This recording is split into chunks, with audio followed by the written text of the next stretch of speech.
As an appointed son, I have a spiritual life. My life is spiritual, but I am still in the physical. So I have a physical life to protect. So I keep healthy physically. I eat good food, healthy food. Sometimes once in a year, junk food, but it's okay because it is relieved by the good, clean living that you have. I protect myself from all disease. That's why when there's a pandemic, although I know it's judgment coming from the Almighty Father, I myself is an example of following the health protocols. So I have a physical life to protect. But most of all, I have a spiritual life to protect also. So what is my spiritual health? And what is my physical health? My physical health, you see, I'm always physically healthy because I follow a strict rule of healthy living. Like, I don't eat food that will contaminate my body. I know that will give me disease. And I see to it that I'm physically fit. Although I am an appointed son, but I take my medical condition seriously. So I'd like to check how I am going in my internal body. So nagpapa-blood chem ako. I get blood chem to see how my creatinine is, how my sugar, how my glucose is, how my triglycerides are, and then I maintain that. I have vehicle scars. I maintain them. I look at them, I use them, but I maintain them properly.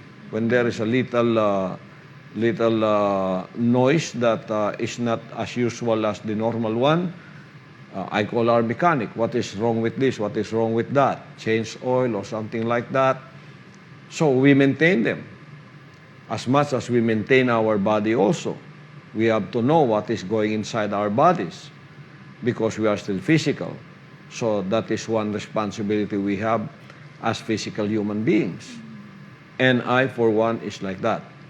But most of all, I have a spiritual life. I need to be spiritually healthy. What is the indication of a spiritually healthy body? The fruits of the Spirit are the indication of spiritual health. Joy, love, peace, joy, kindness, goodness, faith, meekness, long-suffering. When all of these are always present with you, you are spiritually healthy. But when you lose your joy, when you lose your peace, when you lose your love, you are not spiritually healthy. You are not, first of all, mentally healthy, and then you are not spiritually healthy. You are sick spiritually. And if you are not going to take care of that, you will spiritually die. Indication of spiritual disease is that, you have no appetite to eat of the words of God. You have no appetite to even listen to the words of God. No appetite to eat, to receive, and to live by them. You have no more appetite for doing the Father's will. So you lose your love, you lose your joy, you lose your peace. You are not kind anymore. Love is the number one indication of you being spiritually healthy. 1 Corinthians 13. Anything you do without love, you are not healthy. If you serve me here, and you are rude, you are maldita in the spirit,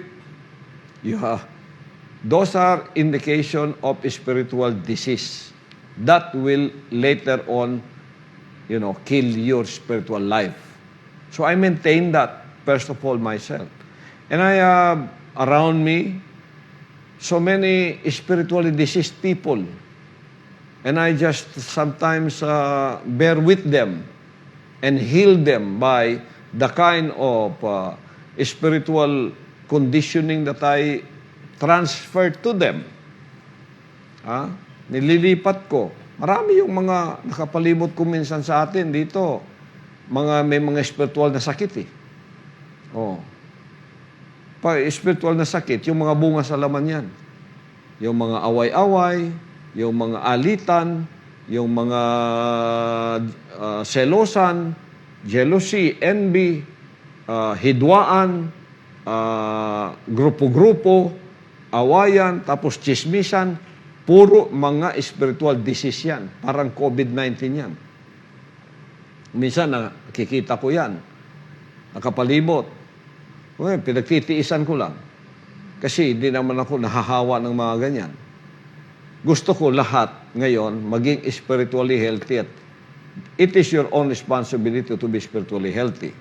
Kaya kumain ka ng masasarap na pagkain mula sa mga salita ng Diyos. Mga salita ng Diyos, healthy yan. Hindi masarap sa dila. They are not palatable to the palate. But they are spiritually healthy.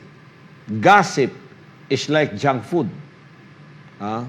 Chismisan dito, siraan doon, chismis and the gossip and the tale-bearing and then destroying one another. Those are very palatable to the fruits of the flesh. They are like junk food. They taste good to the mouth. But when it comes to your spiritual health, they will kill you. Now, my words here are direct to the point. Sometimes they are not palatable to the spiritual palate.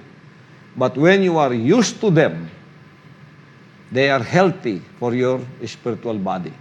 So that is how I keep my spiritual health. And I am responsible for that. And the Father gave me that spiritual body so strong that He can use me anytime. For all of these years, my spiritual health did not wane to go down or did not weaken. It is as strong as when He first used me. And everyone in the kingdom citizens, kingdom nation, should have a spiritually healthy body like that. So the indication of a spiritual disease is when the fruits of the flesh dominate you.